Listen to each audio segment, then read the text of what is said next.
is best-selling cookbook royalty, an author, broadcaster, and longtime champion of the home cook. We are thrilled to welcome Nigella Lawson. Come on over. It's so good to have you back.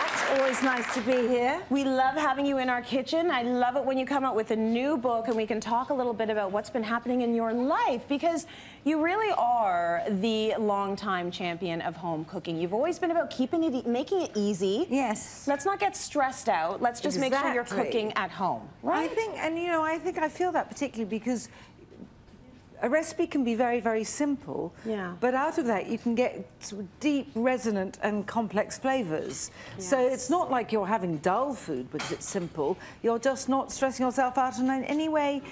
You know, restaurant food is really wonderful. Yes. And I often get inspired by what I eat in a restaurant, but I get inspired because of a way a particular ingredient's been used, or I might learn about a new ingredient. And then when I cook at home, I need it to be in this sort of way that makes... well, it makes it possible to do within everything else we get done in a day. That's right, because we're all busy. We're all very busy. Of course, all of our viewers are really familiar with sheet pan chicken. Yes. And that's what we're doing now. It's Indian spiced. Indian spiced. It's easy. And may I say, yes, it's so nice of you to wear something that matches my quick pickled onions. I researched and I knew you were coming here with these, so I coordinated. Okay. I've got potatoes. The potatoes, you make sure they're cut, you know, fairly similar in size. Fairly similar, although as long as they're within reason, I don't mind if some go crispier than others. Yeah. It's not actually a roast potato dish, this. It's quite interesting. It's a bit different. Okay. And here, we've got fennel seed, we've got cumin seed, Nigella seed. Look, these are actually called Nigella seeds, and turmeric and mustard seed. Nice. How does the Nigella taste? Is it spicy? Be my guess. No, it's sort of got a slight lemoniness. It's a lemony, oniony flavour. Okay. So I've got garlic. Lovely. I've got lemon, lime zest and juice. Nice, for a little bit of punch there. Some salt. Yeah. So for anybody who's used to doing their potatoes at home, this is going to take it to the next level, I would imagine. It's just really strange. I've done this various ways in my life, and I used to do a roast potatoes, a bit like this. But now, what I really like, actually I'm going to put the chicken on before I turn, what I really like is the lime juice and the water. Actually, I mean, these aren't roast, but they're sort of braised, and they soak in all the juices of the chicken as well. But the liquid stops them from drying out. Lovely. Okay, so now you're putting your chicken on. I am. Bone in? Bone in, skin on. For me, chicken thighs are the way to go. It's not that you couldn't use chicken breast, but you don't get the same flavour, really. And you know, so if you can use these, so much the better.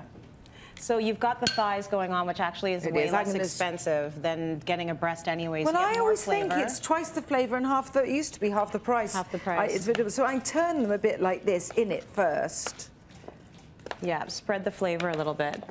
Now, I'm interested, as you do this, Nigella, to talk a little bit about how your recipes have evolved. Yes. I mean, your first cookbook was back in 1998. It was indeed. So how to eat. What has happened, do you think, from then to now? Well, what's quite interesting is a lot of the food that I really liked but was slightly hard to get hold of is now becoming much easier to get hold of. Yeah. I think, you know, people have been introduced to global flavours, and there's lots of other people to thank for that. I think that I've gone through different phases, because my first book, even though I did have babies then, in my first book, I had a lot of recipes that I'd also cooked up till then, which really, once I had children, I thought, oh, no, I'm not going to do this. No. And I'm going to simplify it. This is too hard. But they were still simple recipes, but nevertheless, I think over time, I have got, you know, just doing things simpler. And I think that what happens is, the more you do things, the more confident you get about what you can leave out. Right. And so I've really learnt, I suppose now this book is like a distillation of many years. Well, it's, as you say, 20 years since my first book, and a lot of cooking, because these have been my heavy-duty cooking years. Yes. So what I've learnt, really, is how little you need to do to get wonderful flavour. Right. I put some salt there, just on the skin, and a teeny bit of oil, and I either use cold-pressed rapeseed oil or canola oil. You can use olive oil. And then this goes in a hot oven for an hour. I always find it difficult because I think, are you Fahrenheit, are you centigrade? I don't know what I'm doing with temperatures anymore. I think most of us know wherever we're living in the continent. Anyway, it's a hot oven. I think it's 45 in old money. And then this goes away, and by the miracle, and this is what it's like when it comes out. An hour later. And what happens is, so the potatoes are tender. They're not roast, although there are some scorched parts, but they're absolutely infused with flavour. The sourness of the lime, the depth of the spices, the chickeny juices, and the chicken itself has a wonderful crisp skin. So that I eat, you know, with the onion. And this, in a way, I suppose, is what I've evolved over the years, is that I'm so used to cooking something. This is easy. So, you know, I cook it at home as for the family, and I cook it at home as well when people come for dinner, because that thing of if people are sitting around and you're carving something or slicing it out and you're portioning it, it takes a lot of time. This is there, looking golden and beautiful. It doesn't have to be all fussy because people have come over for dinner. Those flavors are good, whether it's company or your baby. How old are your babies, by the way? Oh, they're very old now. They're 21 and 24. Oh, they're always babies, though.